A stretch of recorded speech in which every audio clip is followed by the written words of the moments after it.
Okay, so being diagnosed with pancreatic cancer is life-changing to say the least. I didn't even know what pancreatic cancer was. Growing up, you hear about breast cancer, brain cancer. I didn't even know the pancreas could get cancer. But it was a frightening time for my family, not for me. Because I don't know how other people view it, but it's a time where you have to reprioritize, see what the real priorities are. I met him, and when I saw him, he reminded me of one of my cousins. That was comforting for me. And he began to tell me about his time in Canada and dealing with that particular type of cancer. So that was comforting to know that he was a Bahamian, for one. He was a young Bahamian, too, and he had some experiences dealing with the situation that I had. So I spoke to a few people about it, and you know how Bahamians are, we want to run off to the United States. And I said to anyone who would listen to me, I said, how are our doctors going to get any better if we keep running away to the United States? And I told them, well, I'm going to shop Bahamian. And sitting down, speaking with him, you know, he gave me the options. Going to Nassau to get prepared for the surgery. I don't remember much of the administration behind it, but he had all of the paperwork, everything ready. His staff was awesome. So I felt like I really didn't do much. The Whipple's procedure, if anybody have time to go there and look at it. And subsequently, I'd spoken to some doctors, some interns, and the general consensus was that it's pretty traumatic to the body. So I remember being in the hospital, and my wife was there every step of the way. My children, they wanted to be there, but I was in Nassau, they were in Freeport. But I remember looking forward every day to see Dr. Francis. Like, it was comforting. It didn't feel like he was a doctor. You know, it felt like he was fully invested in it. You know, and you can't fake being genuine. And I used to tell him, Dr. Francis, I love you. You know, that's not normal and typical for us men to do, but I really meant that. And I actually thanked the Lord, and I believe I said to him also that I appreciated the fact that, you know, when we was growing up, going out there playing basketball and doing whatever we wanted to do, he was in school, learning, studying. He didn't know at the time, but getting ready to deal with situations such as my own. So we never stopped to think the amount of sacrifice that people put into their craft. And especially when it's life-changing.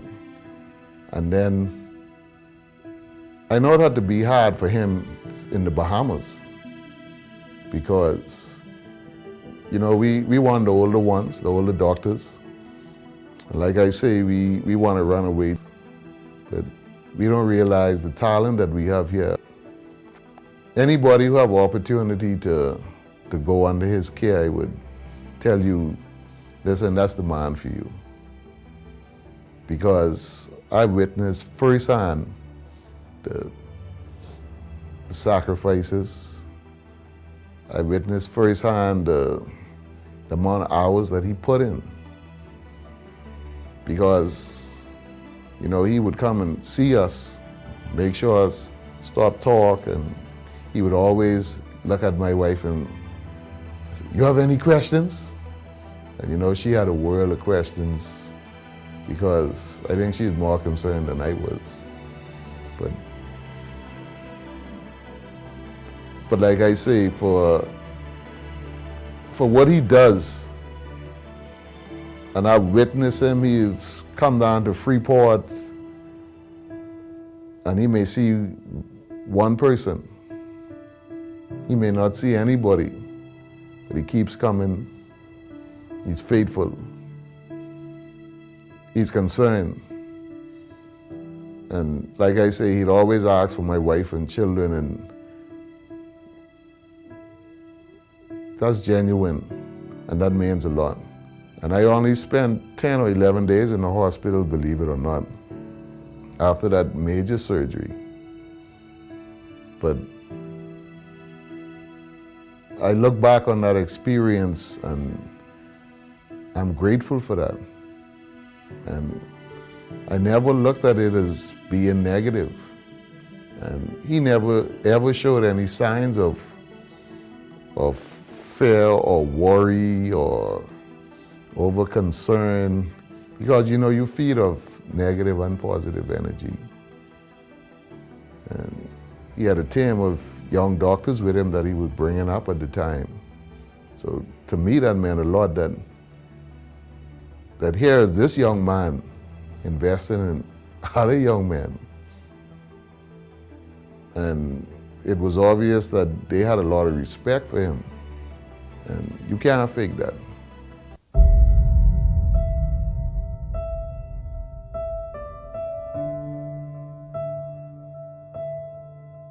Pancreatic cancer.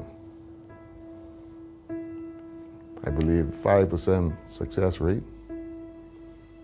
So, and at no time dealing with him did I ever feel like I actually had cancer. They have to remind me that I had it. So the quality of my life hasn't diminished physically at all. Everybody can see this isn't a week. You know, so proper diagnosis. You never sugarcoated anything. You always tell me I needed to lose weight, and you know I never listened to him with that part, but whatever he asked me to do, I did it. To the point where I believe my wife was mad with me because I used to listen to Dr. Francis more than I listened to her. But again, anybody who have the opportunity to go and to be under his care, I would encourage you to do so right away and listen to him the way I listen, because like I say, you can't fake being genuine. And another thing I'd like to touch on is the degree of professionalism, his staff. They would call you, "Mr. Wallace, how you doing?" And that meant a lot, because normally when office people call, they call them for money, but they just call them to check up on you. And I can't really remember doing anything administrative other than signing papers. They would set up all the appointments. They would call and remind you of the appointments. When I went to have the port taken out for the chemo,